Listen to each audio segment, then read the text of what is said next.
Selamat pagi, siang, sore, malam, teman-teman dan Bu Nadia. Pada hari ini, kita akan mempresentasikan hasil kerja kelompok kami dengan tema tes grafis, yaitu lebih spesifiknya tes Baum. Kami adalah kelompok satu yang beranggotakan Fajrina Nur Pangesti, Destalonika Petrin, Fredela Vania, Kamila R. Aishi, dan saya sendiri Katrina Balkis. Selanjutnya, untuk sejarah tes Baum sendiri, tes Baum yaitu tes menggambar pohon yang dirancang oleh Emil Jagger pada tahun 1928, yang kemudian dikembangkan oleh Hermann Hildebrandt pada tahun 1946. Kemudian Charles Koch menuliskan ide mereka dalam buku The Three Tests pada tahun 1952. Nah, biasanya tes-tes ini digunakan pada saat rekrutmen atau kita lebih dikenal dengan psikologi organisasi dan industri, dan tes ini juga tidak menutup kemungkinan untuk dipakai pada prosesi asesmen klinis gitu ya. Jadi tidak hanya untuk si proses proses PIO saja, jadi klinis juga masih bisa dipakai. Ini terdapat tes Baum, yaitu merupakan tes gambar proyektif yang harus kita menggambar pohon. Jadi pada kandidat itu disuruh menggambar pohon. Sama seperti tes-tes proyektif lainnya, yang menginterpretasikan struktur kepribadian ego dan super ego dari pandangan framework. Hal ini diinterpretasikan melalui bagian batang pohon.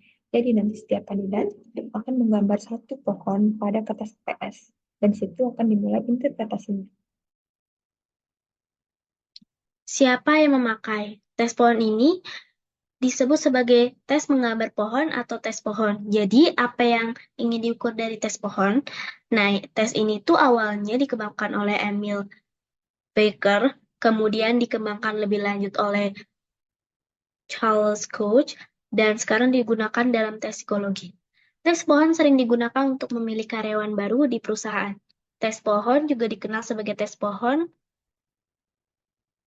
yang itu jenis tes psikologi yang membantu menilai kepribadian dan kepribadian seseorang. Menariknya tes ini menggunakan benda kayu seperti representasi kepribadian seseorang yang digambarkan sebatang pohon, yaitu seseorang yang dapat melihat bentuk gambar, tingkat kelengkapan gambar, kerapiannya, dan cara penggambarannya. Pohon memiliki beragam makna, termasuk makna filosofis yang memberikan keteduhan bagi makhluk hidup. Nah, di sini apa yang diukur oleh tes pohon? Yaitu mengukur ego seseorang, emosi, kepekaan, sikap, dan bagaimana orang tersebut dapat beradaptasi dengan lingkungan sekitarnya. Terima kasih.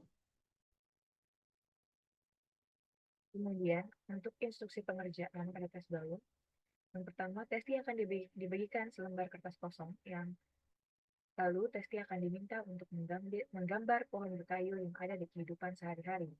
Ada beberapa jenis pohon yang tidak boleh digambar oleh testi, yaitu rumput, antara lain adalah rumput, tebu, jagung, ilalang, umbi-umbian, ketela, bambu, pisang, pepaya, kelapa, pinang, palem, cemara, pinus, kapuk, jati, bunga, bonsai, kaktus, dan pohon beringin. Testi diminta menggambar menggunakan pensil HB dan tidak boleh menggunakan penghapus. Selain itu, di akhir, setelah selesai menggambar, testi akan diminta untuk memberikan nama pohon tersebut.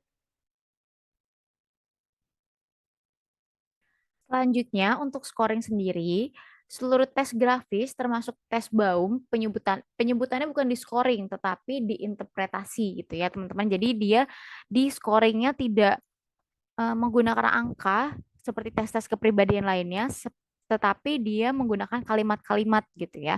Nah, untuk interpretasinya sendiri, dia tidak bisa sembarang orang, jadi harus psikolog yang berlisensi yang hanya dapat bisa menginterpretasinya. Nah, selanjutnya, syarat interpretasi didasari teori Gestalt, psikologi kepribadian, psikoanalisis, serta psikopatologis.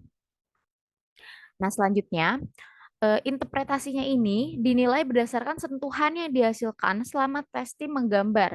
Tebalnya, tipisnya, arsirannya, shadownya, shadingnya, garis berulang atau garis putus-putus. Jadi tidak hanya dinilai gambarnya yang bagus saja, teman-teman, tetapi dari tekanan pensilnya, terus abis itu cara dia menggambar gitu ya. Nah, cara menggambar ini bisa dilihat ya saat dites kita melakukan observasi, apakah si testi ini ada tics atau gerakan berulang pada saat pengerjaannya. Tics itu kalau bisa dinilai seperti kejang ringan yang gerakan-gerakan berulang gitu ya. Nah, setelah itu posisi letak gambar yang dibuat juga berpengaruh teman-teman. Jadi dia bisa di atas, apakah ada yang menggambarnya dari atas gitu ya, atau dari bawah banget, atau di samping kanan atau di samping kiri, dan itu juga mempunyai arti tersendiri gitu ya. Dan eh, apakah tangan testi mengalami basah yang berlebih pada saat menggambar? Jadi dari sini juga kita harus mengobservasi gitu ya, selama pengerjaan, apakah si testi mempunyai kebiasaan tangan basah atau saat menggambar dia selalu menjatuhkan pensilnya, itu juga masuk ke dalam proses interpretasinya. Jadi dari proses dia menggambar sampai dilihat hasilnya itu juga dinilai gitu, teman-teman. Dan kita juga bisa melihat dari ukuran gambar si testi. Apakah dia sangat besar, atau cenderung besar, atau sedang, atau cenderung kecil atau sangat kecil. Jadi di situ dia memiliki nilai-nilai yang berbeda gitu, arti-arti yang berbeda. Jadi dari sini kita bisa lihat orang itu seperti apa. Biasanya kalau eh, terlalu banyak arsirannya atau tangannya basah atau dia menggambar kecil sekali sudah di bawah kecil gitu ya teman-teman. Itu biasanya diartikan sebagai orang yang hmm, pemalu, terus dia mudah cemas gitu ya kalau tangannya sering basah, atau dia mengurung diri seperti itu teman-teman. Tetapi scoring ini hanya bisa dilakukan, scoring atau interpretasi ini hanya bisa dilakukan oleh psikolog-psikolog yang memang sudah bersekolah pada saat itu gitu ya. Jadi nggak bisa anak-anak S1 itu men-scoring ataupun menginterpretasi si hasil tes grafis. Apapun tes grafisnya termasuk Baum, seperti itu teman-teman.